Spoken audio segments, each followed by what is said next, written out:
व्यक्तिमत्व आपण असायला पाहिजे. हेल्थ चांगली असेल तरच हे घडू शकतं. हे 39 वर्षाचा एक्सपिरियन्स आहे, की जोपर्यंत आरोग्य चांगलं नाही, आता आपण नीता जाधव ताईंचं बघितलं ना, घरात चिडचिड.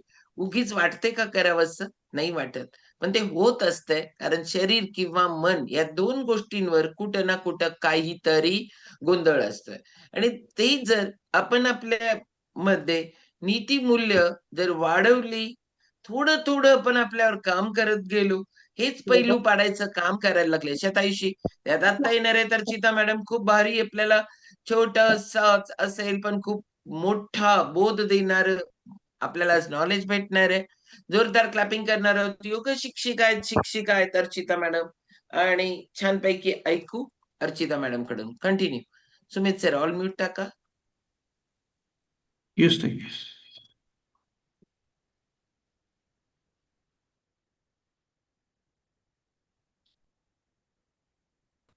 ओके. Good morning.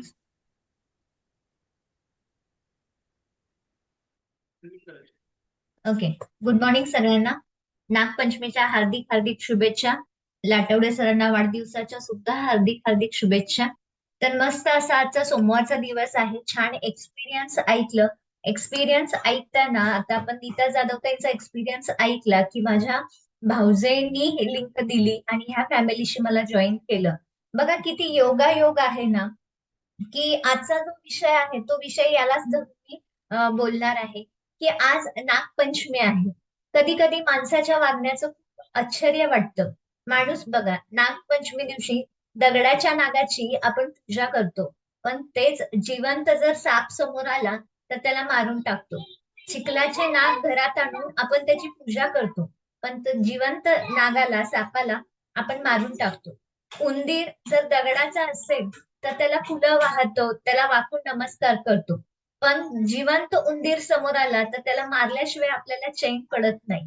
म्हणजेच की माणूस जेव्हा फोटोच्या कटात असतो तेव्हा वर्षाला त्याच्या वर्षश्राद्ध पुण्यतिथीला आपण हार घालून हात जोडतो, पण माणूस जिवंत असताना मात्र त्याच्या पायाला स्पर्श करून कधीही आपण आपले हात जोडत नाही.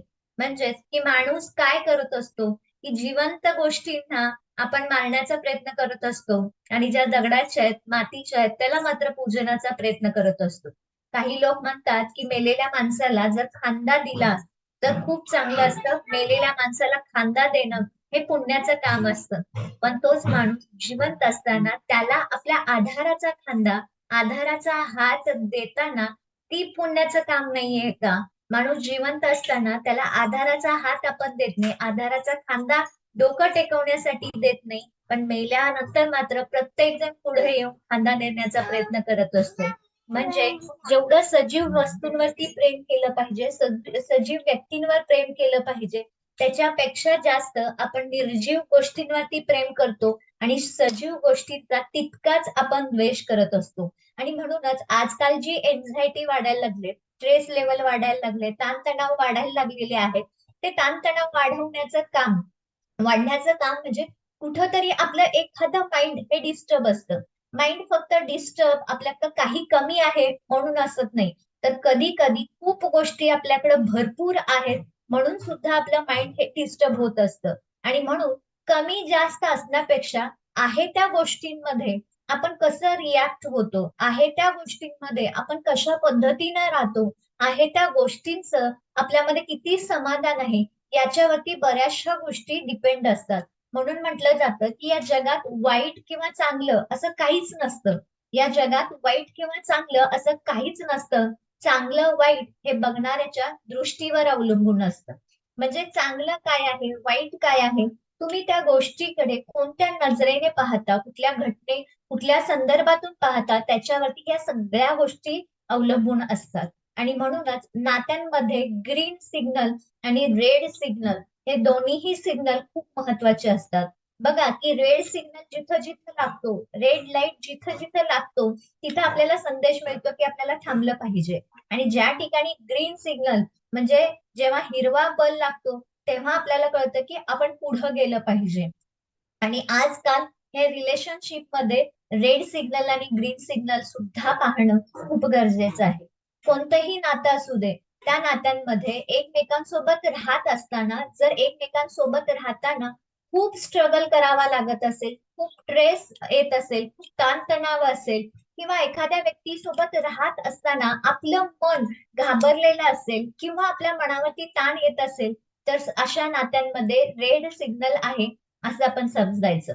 पण एक एकदा कुणासोबतही राहताना आपण बिनधास्त राहतो, ती व्यक्ती सोबत असताना आपण खुश असतो, याचा अर्थ तो ग्रीन सिग्नल असतो. बऱ्याच वेळेला व्यक्ती एकमेकांसोबत असतात, पण एकमेकांची सोबत मात्र कधीच एकमेकांना देत नाही. आणि म्हणूनच नात्यांमध्ये जो ताणतणाव असतो तो ताणतणाव वाढत जात असतो. जसं उद्योगधंद्यामध्ये, व्यापारामध्ये चढ उतार येतात, त्याच पद्धतीने नात्यांमध्ये सुद्धा चढ उतार हे येत असतात. म्हणून आपण एकमेकांसोबत राहताना कुठल्याही प्रकारचा स्ट्रगल न करता आपण राहिलं पाहिजे. बऱ्याच वेळेला असं सुद्धा होतं की एकमेकांसोबत राहून सुद्धा आपण उदास राहतो. त्यावेळेला ओळखायचं की कुठेतरी रेड सिग्नल आहे, कारण ती व्यक्ती सोबत असून सुद्धा आपण खुश नाहीये, याचा अर्थ रेड सिग्नल आहे. बघा की एखादी व्यक्ती जी आपल्याला खूप आवडते ती नसेल किंवा ती गेली असेल, ती आपल्यापासून दुरावली असेल, तर आपलं मन उदास होतं, तो ग्रीन सिग्नल असतो. पण जर सोबत असून सुद्धा जर त्या नात्यांमध्ये आपण खुश नसेल, तर कुठंतरी थोडासा बदलण्याचा, कुठंतरी थोडा विचार करण्याची वेळ ही आपल्यावरती यायला पाहिजे. आपण कुठंतरी त्या गोष्टींचा विचार करायला पाहिजे. म्हणून असं म्हटलं जातं की कुछ कह गए कुछ सहे गए, कुछ कह गए कुछ सहे गए, कुछ कहते कहते रह गए. म्हणजे काही नाती आपण सोचतो, काही नाती आपण शांत बसून सहन करतो, आणि ह्या सगळ्या गोष्टी करता करता कुठंतरी आपलं आयुष्य असंच पुढं पुढं वाहत जातं. आणि मग शेवटी प्रश्न पडतो की मैं सही तुम गलत, मैं सही तुम गलत, इस चक्कर में जाने कितने रिश्ते बह गए. म्हणजे किती गोष्टी बरोबर आहेत, किती गोष्टी चुकीच्या आहेत, हे ठरवता ठरवता कितीतरी नाती आपल्यापासून बाजूला जात असतात, कितीतरी लोक, कितीतरी माणसं ही आपल्यापासून दुरावली जात असतात, लांब लांब जात असतात. आणि म्हणून आयुष्यामध्ये माणसं येणं जितकं महत्वाचं आहे, तेवढी ती माणसं, ती व्यक्ती आपल्या सोबत सुद्धा राहणं हे खूप गरजेचं आहे. आजकाल बघा की कुठलेही रिलेशन असू दे, भावा बहिणीचं असू दे, बहिणी बहिणीचं असू दे, आई वडिलांचं असू दे, किंवा आई मुलांचं असू दे, पती पत्नीचं असू दे, कुठलंही नातं असं सेफ राहिलेलं नाहीये. कधी कुठल्या नात्यांमध्ये कुठे दरार पडेल हे आपल्याला माहित नाहीये. आणि म्हणूनच या नात्यांमध्ये सांभाळून घेणं, जोडून ठेवणं, बांधून ठेवणं ही आज काळाची गरज आहे. जर घरातील व्यक्ती संभाषण चांगलं असेल, हेल्दी रिलेशनशिप असेल, तर ती व्यक्ती आरोग्य चांगलं राहतं, ती व्यक्ती प्रगती करते. पण तेच आपलं जर आरोग्य चांगलं ठेवायचं असेल, तर सगळ्यात महत्वाचं आहे, जसं घर सुंदर ठेवता आलं पाहिजे, जसं स्वयंपाक सुंदर ठेवता आला पाहिजे, त्याच पद्धतीनं नाती सुद्धा सुंदर ठेवणं, ती टिकवणं हे सुद्धा तितकंच महत्वाचं आहे. लहानपणी आपण चित्र काढायचो. चित्र काढताना आपल्याला जर निसर्ग चित्र काढायला आलं, तर आपण काय करायचं? पहिल्यांदा डोंगर काढायचा. त्या 2 डोंगरांच्या बरोबर मध्ये अर्धा सूर्य आपण काढायचो. नंतर तिथून नदी वाहताना, नदीच्या किनारी झाडं, असं चित्र आपण काढायचो, पक्षी. तसंच प्रत्येक नात्यामध्ये चित्र काढत असताना जसं आपण डोंगर काढतो, सूर्य काढतो, नदी काढतो, तसंच नातं जेव्हा आपल्या जीवनामध्ये येतो, तसं अलगद अलगद एक एक गोष्टी, एक एक आपल्या भावना, एक एक भावनांच्या गोष्टी आपण त्याच्यामध्ये गुंतवत जात असतो. पण त्या जर चांगल्या गुंतल्या नाही, तर तेच नातं आपल्याला बोज वाटायला लागतं. तेच आपल्या मनावरती दडपण आणायला लागतं. आणि म्हणूनच अशा नात्यांमध्ये रंग भरत असताना जर चुकून काळा ठिपका पडला किंवा काळा रंग त्या चित्रावरती सांडला, तर ते पूर्ण चित्र जसं खराब दिसतं ना, तसं एखाद्या व्यक्तीची एखादी गोष्ट, एखादा शब्द असा पडतो, की ते पूर्ण नातं विस्कटून जातं. आणि म्हणूनच ते योग्य वेळेला सावरणं, योग्य पद्धतीनं सावरणं सुद्धा तितकंच महत्वाचं आहे. आणि म्हणूनच आज एकमेकांना जोडत जोडत राहणं काही काळाची गरज बनलेली आहे. जेव्हा फेब्रुवारी 2020 मध्ये एक मेडिकल फील्डमध्ये एक पेपर जेव्हा पब्लिश झाला, त्या पेपरमध्ये आजकाल लोक जे जास्त डिप्रेशन मध्ये चाललेले आहेत, एन्झायटी मध्ये चाललेले आहेत, त्यावेळेला मेडिकल थ्रू जेव्हा त्याचं निरीक्षण, सर्वेक्षण, रिसर्च करण्यात आलं, तेव्हा असं दिसून आलं की बरेचसे लोक जे आजारी पडत आहेत, बरेचसे लोक जे डिप्रेशन मध्ये गेलेले आहेत, त्यांचं काउन्सिलिंग केल्यानंतर एक गोष्ट प्रामुख्याने दिसून आली. ती गोष्ट म्हणजे एकमेकांपासून दुरावलेल्या गोष्टी, एकमेकांपासून दुरावलेली नाती आणि एकमेकांसोबत राहून सुद्धा इनसिक्युअर फील होणं, म्हणजे असुरक्षितता फील करणं, या सगळ्या गोष्टी त्याला जबाबदार होत्या. या सगळ्या गोष्टी कुठंतरी त्याला कारणीभूत होत्या. आणि म्हणूनच मेडिकल फील्डमध्ये ज्या वेळेला रिसर्च नंतर असं ठरवलं गेलं की पेशंटला फक्त मेडिसिन्स देऊन कव्हर केले जात नाहीत, तर पेशंटला व्यवस्थित काउन्सिलिंग करून त्याच्यासाठी जे आजारी पडण्याचं जे मेन लक्षण आहे, मेन गोष्टी आहेत, ते जाणून घेऊन त्या पद्धतीनं काउन्सिलिंग करणं गरजेचं आहे. हे मेडिकल फील्डमध्ये रिसर्च करण्यात आलं आणि त्या पद्धतीनं पद्धतीनं ट्रीट करण्यात आलं. जेवढी व्यक्ती ही औषधानं कव्हर होत नव्हती, तेवढी व्यक्ती ती काउन्सिलिंगनं कव्हर होत होती. हे प्रमाण आजकाल वाढतच जाणार आहे.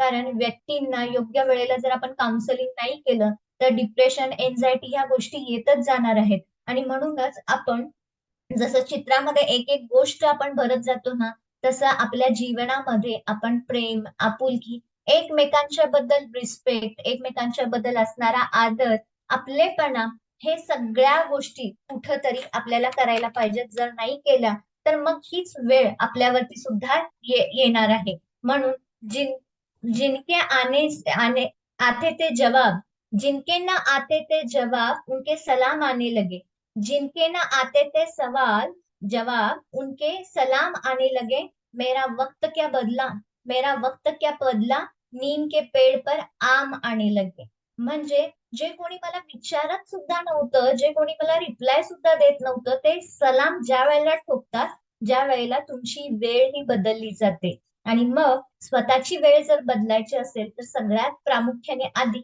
आपण आपल्याला बदलायला पाहिजे. ज्या वेळेला आपण आपल्याला बदलायला लागतो ना, त्यावेळेला समोरचा व्यक्ती सुद्धा बदलतो. पण आजकाल आपण काय करतो की समोरच्या व्यक्तीलाच जास्त बदलण्याचा प्रयत्न करतो, पण आपण बदलत नाही. मग नाती कधी स्पॉइल होतात? तर पहिली महत्वाची गोष्ट, असं म्हटलं जातं की relationship never dies, relationship never dies, they are killed with ego, attitude and ignorance. नाते संबंध हे कधीही मरत नाहीत, ते तोडले जातात, मारले जातात. कशामुळे मारले जातात? तर पहिली गोष्ट आहे तो इगो, दुसरा आहे तो तुमचा ऍटिट्यूड, आणि तिसरा म्हणजे इग्नोर, इग्नोर करणे म्हणजे दुर्लक्ष करणे. या तीन गोष्टींमध्ये नाती ही मरत चाललेली आहेत. आणि ही जर वाचवायची असेल तर कुठेतरी आपला इगो बाजूला ठेवला पाहिजे, आपला ऍटिट्यूड हा पॉझिटिव्ह आणि चांगला सकारात्मक ठेवला पाहिजे, आणि दुर्लक्ष करण्यापेक्षा त्याला समजावून घेतलं पाहिजे.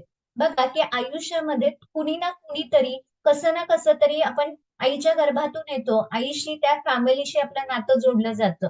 शाळेमध्ये जातो, शिक्षक आपल्याला शिकवतात करतात, शिक्षकांशी एक नातं जोडलं जातं, आपल्या सवंगड्यांशी एक नातं जोडलं जातं. कुठल्या तरी कंपनीमध्ये, कुठल्या तरी इन्स्टिट्यूट मध्ये आपण काम करायला लागतो, त्या कंपनीशी आपलं नातं जोडलं जातं. सुरुवातीला नवीन असताना या सगळ्या गोष्टी आपल्याला हव्या हव्याशा चांगल्या वाटतात, आपण आनंदाने करत असतो. पण कालांतराने जसा जसा वेळ निघत जातो ना, वेळ निघत गेला की मग तेच सगळं आपल्याला ओझं वाटायला लागतं. म्हणून एक गोष्ट लक्षात ठेवली पाहिजे की आयुष्य जगत असताना आपण एक एक पायरी वर चढत जातो. वर चढत गेल्यानंतर सगळ्यात महत्वाचं, माणसाला अहंकार खूप येतो, आणि अहंकार आला की तिथं कुठंतरी नाती मरायला सुरुवात होतात. मग ती व्यापाऱ्यामध्ये असू दे, कुटुंबामध्ये असू दे, किंवा तुमच्या यशा अपयशामध्ये कुठेही असू दे, पहिली पायरी सोडून आपण जसं शेवटच्या पायरीवर चालायला लागतो, त्यावेळेला असं वाटतं की ही शेवटची पायरी म्हणजेच माझं आयुष्य आहे. आता मी शेवटची पायरी चढलेलो आहे, सगळ्यात वरच्या पायरीवर आहे, मला खालच्या पहिल्या पायरीची गरजच नाही, असं प्रत्येकाला वाटायला लागतं. पण इथं प्रामुख्याने मला सांगावंसं वाटतं, वरची पायरी तुटली तर काही फरक पडत नाही, तुम्ही त्याच्या खालच्या पायरीवर येऊन राहू शकता. पण जर पहिलीच सगळ्यात खालची पायरी, पहिलीच खालची एकदम तुटली, तर जिना राहू शकेल का हो? जिना हा हळूहळू करत पूर्ण ढासळत येणार आहे. म्हणून आपल्या आयुष्यामध्ये ज्यांनी आपलं बोट धरून, घरामध्ये असू दे, समाजामध्ये असू दे, व्यापारात असू दे, व्यवसायात असू दे, कुठही ज्या व्यक्तीने आपल्याला धरून चालायला शिकवलं, त्याच्याबद्दल नेहमी आपण कृतज्ञ राहिलं पाहिजे. कारण त्या व्यक्तीने आपल्याला मार्ग दाखवला असतो. आणि म्हणूनच कितीही यश मिळालं, कितीही वरती पोहोचलो, तर आपण आपल्या जोडलेल्या नात्यांना आपण ठेवलं पाहिजे. जसं बघा, की नारळाचं झाड इतकं उंच जातं, इतकं वरती जातं, पण ते कधी जमिनीला आपल्या मातीला सोडलेलं आहे का? नाही सोडत. ते मातीला धरून राहतं. तसंच आपण सुद्धा आपल्या कुटुंबाला, आपल्या नातेसंबंधांना, आपल्या लोकांना धरून राहणं खूप गरजेचं आहे. आणि त्याच्यासाठी नात्यांची योग्य ती परख आपल्याला करता आली पाहिजे. म्हणजे काय, की असं आता म्हटलं, की अर्चिता मॅडमनी धरून ठेवलं पाहिजे. बरोबर आहे. पण ते धरून ठेवत असताना चांगल्या व्यक्ती, चांगल्या गोष्टी, चांगले विचार, चांगल्या भावना या धरून ठेवायच्या असतात. पण व्यक्ती काय करत असतो, की कितीही चांगल्या गोष्टी घडलेल्या असल्या तर एक गोष्ट चुकीची झाली की ती पटकन आपण धरून ठेवतो आणि त्याच्यातच गुंतत जात असतो. आणि म्हणूनच तिथं न गुंतता त्यातनं लगेच बाहेर पडायचं असतं. म्हणून म्हटलं जातं, की आयुष्याच्या घाई गर्दीत कोण कुठवर लक्षात राहतं. आयुष्याच्या घाई गर्दीत कोण कुठवर लक्षात राहतो. जो लक्षात राहतो तोच आपला असतो. जो लक्षात राहतो तोच आपला असतो. बघा, की आयुष्यामध्ये एवढी माणसं येतात, एवढ्या गोष्टी आपल्या आठवणी असतात. पण पाठीमागे जर असं फ्लॅशबॅक मध्ये जावा आणि लहानपणापासून आतापर्यंत तुमच्या जीवनामध्ये असंख्य व्यक्ती येऊन गेल्या असतील, हजारो व्यक्ती येऊन गेल्या असतील. त्यातल्या काही व्यक्ती तुम्ही आठवण्याचा प्रयत्न करा. कोणत्या व्यक्ती आठवतात? जी व्यक्ती खरंच तुम्हाला काही ना काहीतरी चांगल्या गोष्टी दिलेल्या आहेत. ज्या व्यक्तीवरती तुम्ही मनापासून प्रेम केलेलं आहात. जी व्यक्ती तुम्हाला हवी हवीशी वाटते, त्याच व्यक्ती तुम्हाला आठवणीत राहतात. नाहीतर बाकीच्या व्यक्ती आपण लगेच, तो काळ संपला, ती वर्ष संपली की लगेच आपण विसरून जात असतो. म्हणून असं न विसरून जाता आपण आपल्या जीवनामध्ये चांगल्या पद्धतीनं राहणं खूप गरजेचं आहे. आणि म्हणून वेळ असताना एकमेकांना वेळ देणं, वेळ असताना एकमेकांचा सन्मान करणं आणि वेळ असताना एकमेकांना समजावून घेणं गरजेचं आहे. आपण एकमेकांच्या त्रुटी काढत असतो, एकमेकांना दोष देत असतो. समोरचा कसा चुकीचा आहे, मी कसा बरोबर आहे, ह्या सगळ्या गोष्टी आपण सांगत असतो. पण एक गोष्ट प्रामुख्याने आपण सगळ्यांनी केली पाहिजे. ज्या वेळेला आपण दुसऱ्या व्यक्तीवरती बोट ठेवतो ना, त्यावेळेला आपण आपल्या पॉइंट ऑफ व्ह्यू ने विचार करत असतो. पण त्यावेळेला दुसऱ्या व्यक्तीच्या जागी आपण उभं राहायचं आणि दुसऱ्या व्यक्तीला आपल्या जागी उभं करायचं आणि मग विचार करायचा. कारण नाण्याला जशा दोन बाजू असतात, तशा प्रत्येक गोष्टीला, प्रत्येक घटनेला, प्रत्येक कारणाला दोन बाजू असतात. पण व्यक्ती आपल्या सोयीनुसार एकच बाजू समजावून घेतो. आणि जर आपल्या सोयीचं नसेल, तर ती दुसरी बाजू कधीही समजावून घेत नाही. आणि म्हणून त्या रिसर्च सेंटरमध्ये जे रिसर्च केलेलं होतं, त्यातलं एक उदाहरण देऊ इच्छिते. पहिली गोष्ट त्याच्यामध्ये सांगितलेलं होतं, की भाऊ बहीण दोघांचं नातं होतं, प्रॉपर्टीवरून वाद होतो आणि जवळजवळ 20-25 वर्ष भाऊ बहीण एकमेकांचा चेहरा सुद्धा पाहत नाहीत, एकमेकांकडे बिलकुल पाहत नाहीत. आणि 25 वर्षानंतर त्या बहिणीला कळतं की आपल्या भावाला कॅन्सर झालेला आहे. आणि कॅन्सर झालेला आहे म्हटल्यानंतर ती बहीण धावत पळत हॉस्पिटलमध्ये येते आणि आपल्या भावाला भेटते. भावाला भेटून झाल्यानंतर एकमेकांच्या गळ्यात पडतात, रडतात, करतात. कारण वेळ ही निघून जाणार होती. भाऊ आपल्या या जगातून निघून जाणार होता हे बहिणीला कळलेलं होतं. आणि त्यावेळेला ती येऊन म्हणते की मला यातलं काही नको आणि तू व्यवस्थित बरा हो. थोड्या वेळानंतर तिथे डॉक्टर राऊंडला येतात. डॉक्टर राऊंडला आल्यानंतर ती व्यक्ती एकदम आनंदात खूप खुश असते. मग डॉक्टर म्हणतात त्या व्यक्तीला, आज काय स्पेशल झालेलं आहे काय? आज तुमच्या चेहऱ्यावर खूप आनंद आहे, आज तुम्ही खूप कॉन्फिडंट वाटताय. रोज आम्ही एवढं तुमचं काउन्सिलिंग करतो पण इतकं तुम्ही कॉन्फिडंट नव्हता, पण आज कॉन्फिडंट मध्ये आहे. त्यावेळेला ती जी कॅन्सर झालेली ती व्यक्ती होती, ती व्यक्ती म्हटली, मला मेन कॅन्सर होण्याचं पहिलं कारण, कारण जिथं आम्ही लहानाचं मोठं 20 वर्ष झालो, लहानाचं मोठं एकत्र राहिलो, एका कुटुंबात राहिलो, ती बहीणच माझ्याशी बोलणं सोडली, त्या बहिणीनेच नातं माझ्याशी तोडलं. ते दुःख मला कुठंतरी सलत होतं. ते कुठंतरी मनात गाठ बांधून ठेवलेली होती आणि त्या गाठीमुळेच मला कॅन्सर झाला. आणि आज माझी बहीण निघून भेटून गेली. भेटून गेल्यानंतर एक विश्वास आला, जसं बहीण भावाच्या नात्यातली ती गाठ होती ती सुटायला लागली, तसं माझ्या बॉडीतलं जे कॅन्सरची गाठ आहे ती हळूहळू कमी होणार आहे आणि मी आजारी होणार आहे. म्हणून ती व्यक्ती रडायला लागली. त्यावेळेला डॉक्टरांना कळलं की फक्त औषध आणि मेडिकल व्यक्तीला बरी करत नाही, तर व्यक्तीला बरी करणारी गोष्ट असते ती मनात असणारं ओझं कमी करणारं. डोक्यावरचं ओझं कमी करू शकतो, खांद्यावरचं ओझं कमी करू शकतो, काखेतलं ओझं कमी करू शकतो, हातातलं ओझं कमी करू शकतो. पण मनावरचं ओझं जे असतं ना, त्या व्यक्तीला स्वतःच कमी करावं लागतं. त्याला दुसरा तिसरा कुणीही व्यक्ती येऊन मनावरचं ओझं तुला जास्त झालंय, मला थोडं दे, मी कमी करतो, कधीच होणार नाही. ते ओझं आपल्याला त्या त्या वेळेला आणि ज्याच्या सोबत घडलेली घटना असते त्याच्या सोबतच आपण कमी केली पाहिजे. पण आयुष्यामध्ये काय होतं, जेव्हा गैरसमज होतात, वादविवाद होतात, त्यावेळेला ज्याच्या सोबत ह्या गोष्टी घडलेल्या असतात त्याच्या सोबत आपण त्या गोष्टी शेअर न करता तिसऱ्या गोष्टींबरोबर आपण शेअर करायला लागतो आणि ते आणखीन वाढायला लागतं. कारण समाजामध्ये बऱ्याचशा व्यक्ती अशा आहेत जे कमी करण्याऐवजी जास्त गुंतागुंत कशी वाढेल याच्याकडे लक्ष देणारी बरीच व्यक्ती आहेत. म्हणून योग्य वेळेला योग्य क्षणाला जेव्हा तेव्हा आपल्याला ते जर ओझं कमी करायला शिकलो ना तर खूप गोष्टी चांगली होत असतात. आणि म्हणून त्याच्यामध्ये ते उदाहरण दिलेलं होतं. शेवटचं आणखीन एक उदाहरण दिलेलं होतं, ते खरंच उदाहरण चांगलं असतं. कारण कुठलीही गोष्ट आयुष्यामध्ये घडत असताना सडनली आज झालंय आणि बरोबर आजच घडले असं कधीही होत नाहीये. ते घडत असताना बराचसा कालावधी बऱ्याचशा गोष्टी या घडत गेलेल्या असतात. आणि म्हणूनच मगाशी म्हटलं की कुठंतरी आपण माघार घेणं, कुठंतरी आपल्याला बदलणं खूप गरजेचं असतं. आणि त्याच्यातलं दुसरं जे उदाहरण दिलेलं होतं ते दुसरं उदाहरण होतं ते जहाजाचं. समुद्रामध्ये एकदा जहाज जात होतं आणि जहाज जात असताना रात्रीची वेळ होती आणि मग जहाजाचा प्रवास चालू होता आणि त्या जहाजाचा प्रवास चालू असताना एकदा त्या जहाजाला समोरून एक जहाज येताना दिसतं. समोरून जहाज येताना दिसताना या पहिल्या जहाजाचा जो कॅप्टन असतो तो संदेश पाठवतो की तुम्ही तुमच्या जहाजाची दिशा बदला, नाहीतर तो समोर येऊन थडकला तर मग अपघात होईल, तुमचा मृत्यू होईल. त्यावेळेला हा कधी मेसेज दुपारी? हो. केला जातो, मेसेज पास बर. केल्यानंतर तर मी 4:20ला मी उठले ते. Mike mute. तर समोरच्या जहाजाला जेव्हा हा मेसेज पाठवला जातो, मेसेज पाहिल्यानंतर जो दुसऱ्या जहाजाचा कॅप्टन व्यक्ती असतो तो मेसेज त्या कॅप्टनला दाखवतो. मग तो जहाज फिरवायला काहीही तयार नसतो. मग दुसऱ्या जहाजाचा जो कॅप्टन असतो तो कॅप्टन म्हणतो की आमचं जे जहाज आहे हे युद्धाचं जहाज आहे, तुम्ही तुमच्या जहाजाची दिशा बदला, नाहीतरी आमच्याकडे बरेचसे युद्धाचे मिसाईल्स आहेत, आम्ही ह्या मिसाईल्सनं तुमच्या जहाज उद्ध्वस्त करू, तुम्ही तुमच्या जहाजाची दिशा बदला. मग पहिल्या जहाजातनं मेसेज पाठवला जातो की आम्हाला आमची दिशा बदलता येत नाही, तुम्ही तुमची बदला. तेव्हा दुसऱ्या जहाजाचा कॅप्टन असतो तो खूप इगोइस्टिक असतो, ऍटिट्यूड असतो. तो म्हणतो आम्ही काहीही केलं आमच्या दिशा बदलू शकत नाही, बदलायची आहे तर तुमचीच बदला.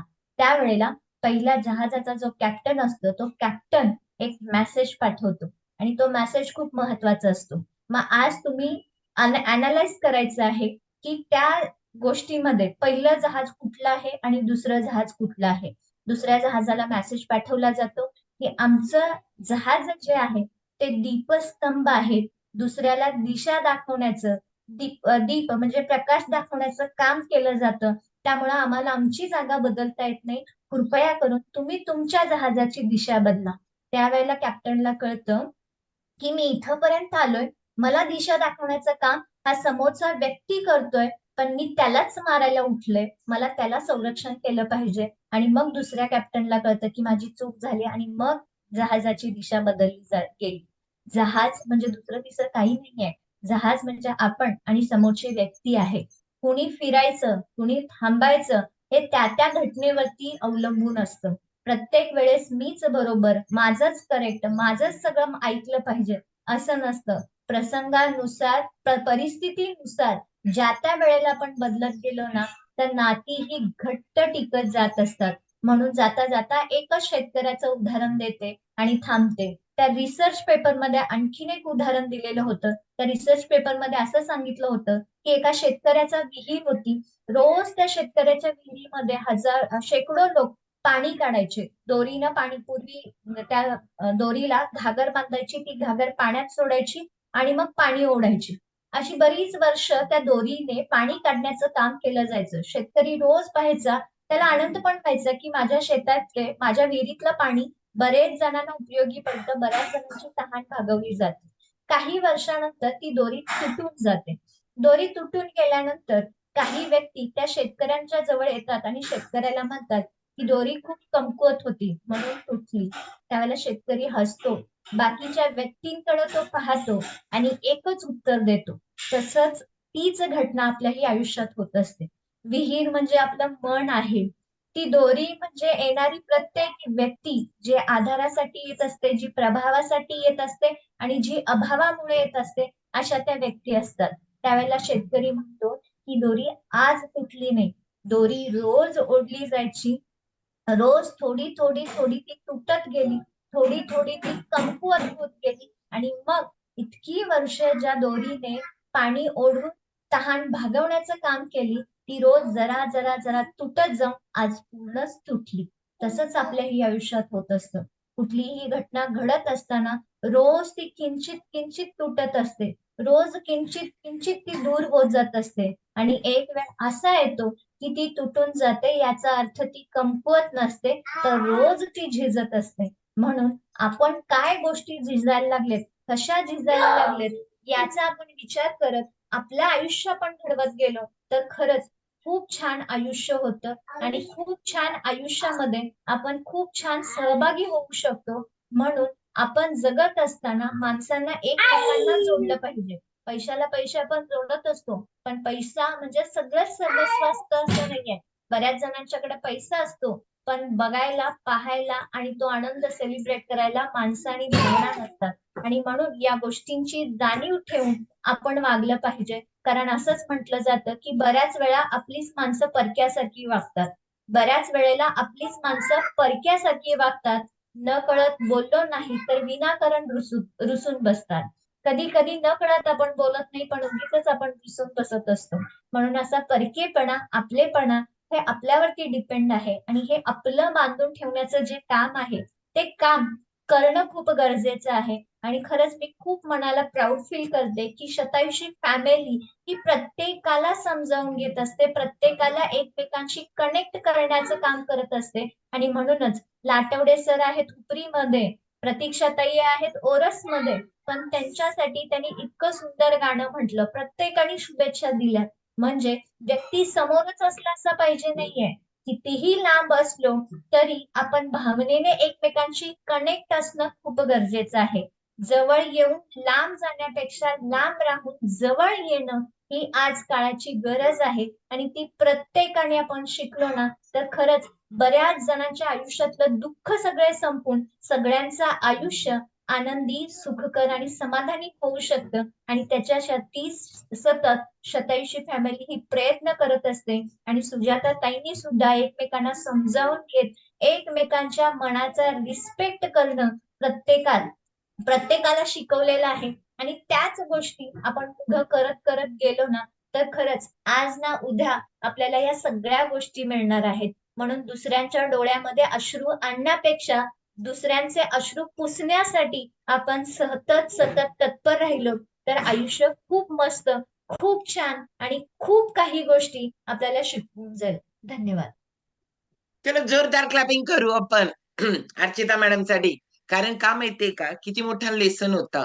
त्या दोरी तुटण्याचा लेसन आहे ना, हे प्रत्येक समाजामध्ये आणि घरामध्ये आहे.